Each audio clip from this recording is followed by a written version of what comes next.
ఆంధ్రప్రదేశ్లో కూటమి ప్రభుత్వం విధ్వంసం పతాక స్థాయికి చేరింది.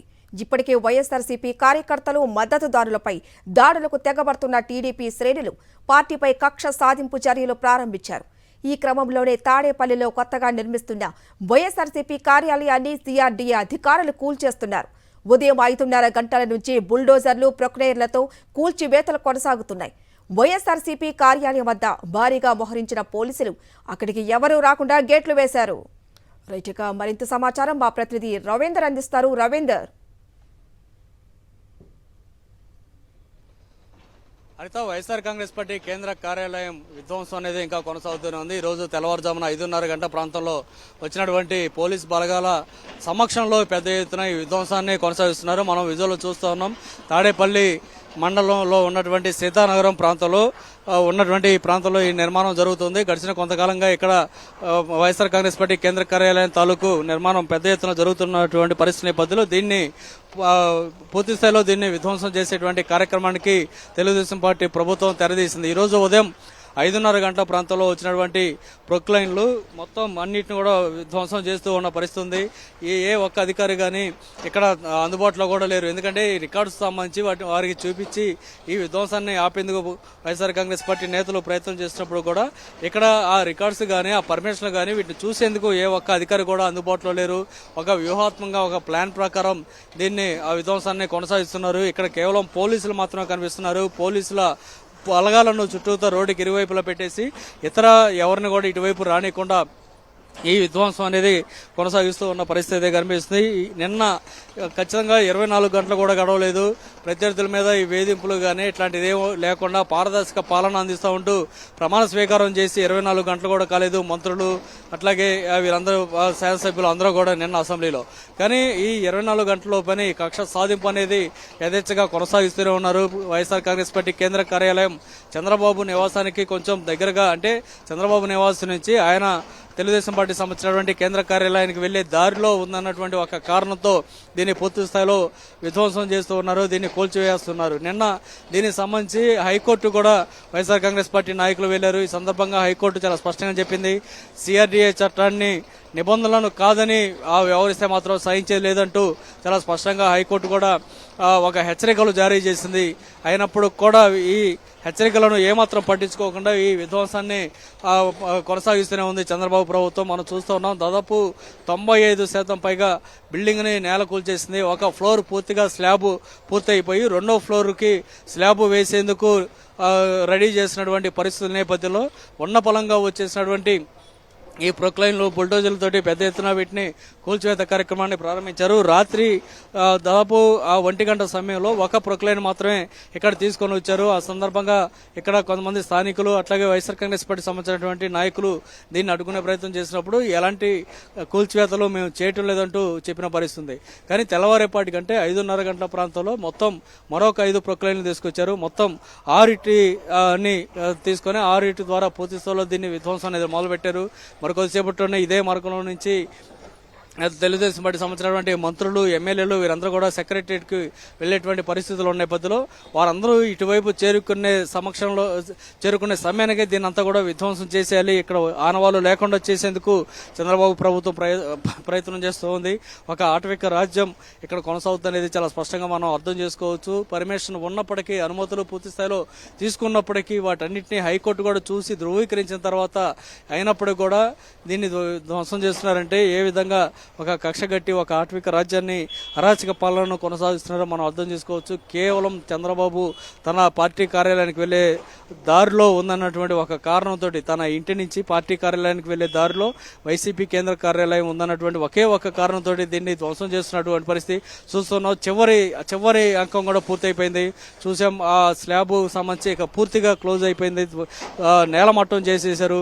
అక్కడ ఉన్నటువంటి మొదటి అంతస్తు స్లాబ్ మొత్తాన్ని కూడా కూల్చేసిన పరిస్థితి. ఇక మనకి అక్కడ శిథిలాలు మినహా ఏ ఒక్క బిల్డింగ్ తాలూకు ఆనవాళ్లు కనపట్లేదు. ఇప్పుడు చివరి క్షణంలో కూల్చేసినటువంటి అక్కడ స్లాబ్ కింద సిమెంట్ కట్లు కొన్ని వందలాదిగా సిమెంట్ కట్లు అక్కడ ఉన్నాయి. అట్లాగే ఐరన్ సంబంధించి కొంత సరుకు తీసుకొచ్చిన తర్వాత దించి అక్కడే పెట్టారు.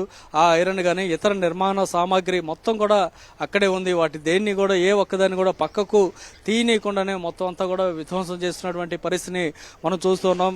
ఈ స్థాయిలో ప్రభుత్వం పెద్దలు ఈ స్థాయిలో ఒక విధ్వంసం చేయాలని చూస్తున్నటువంటి వైనాన్ని నిజంగా రాష్ట్ర స్థాయిలో ప్రజలు ఎవరు కూడా జీర్ణించుకోలేకపోతున్నారు. ఇదొక ప్రజాస్వామ్యంలో ఉన్నామా లేదంటే ఒక ఆటవిక రాజ్యంలో ఉన్నామా అన్నటువంటి ఒక ఆందోళన అయితే రాష్ట్ర వ్యాప్తంగా కొనసాగుతున్న పరిస్థితి కనిపిస్తుంది. నిజానికి ఇలాంటి పరిస్థితి ఉంటుందని ఎవరు ఊహించలేదు. తెల్లవారేపాటికి మొత్తం వైఎస్ఆర్ కాంగ్రెస్ పార్టీ కేంద్ర కార్యాలయాన్ని ధ్వంసం చేయడం అనేది నిజానికి ఎంత ప్రీ ప్లాన్గా వీరు వ్యవహరించారో అర్థం చేసుకోవచ్చు. ఒకవైపు హైకోర్టు వద్దని చెప్పినా కాదని చెప్పినా మీరు వ్యక్తిగతంగా బాధ్యులు అవుతారంటూ అధికారులను హెచ్చరించినప్పుడు కూడా ఏ మాత్రం పట్టించుకోకుండా ఈ విధ్వంసాన్ని దగ్గరుండి కొనసాగిస్తున్నారంటే వారికి చట్టం అన్నా కానీ రాజ్యాంగబద్ధమైన సంస్థలను కూడా ఏ మాత్రం విలువ లేదనేది మనం అర్థం చేసుకోవచ్చు. అక్కడ ఉన్నటువంటి ప్రక్రియలన్నీ కూడా ఒక్కొక్కటి పక్కకి పోతున్న పరిస్థితి మనం చూస్తున్నాం. ఏదైతే విధ్వంసాన్ని కొనసాగిస్తున్నారో ఖచ్చితంగా 5:30 గంటలకు ప్రారంభమైనటువంటి విధ్వంసం ఇప్పటికీ పూర్తయింది.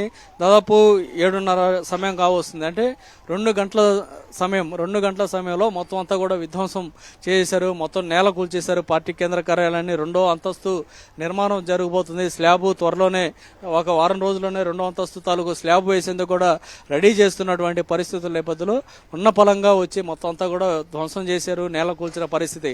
సో ప్రత్యర్థి పార్టీకి సంబంధించినటువంటి వ్యక్తుల మీద ఎందుకు ఈ స్థాయిలో విషం కక్కుతున్నారంటే దానికి సమాధానం చంద్రబాబు తెలుగుదేశం పార్టీ నాయకులు చెప్పాల్సి ఉంది. నిజానికి రాజకీయంగా ఎన్నికల సమయంలో కొంత ఈ హడావుడి ఉంటుంది. అది కేవలం రాజకీయ పరంగా ఉండాలి తప్ప ఈ విధంగా కక్ష సాధింపు కానీ ఆస్తుల విధ్వంసం కానీ ప్రత్యర్థుల మీద దాడులు చేయడం లాంటిది అనేది ఉండటం అనేది కరెక్ట్ కాదనేది ప్రజాస్వామ్యవాదులు ఎప్పటి నుంచో చెప్తూ ఉన్నారు.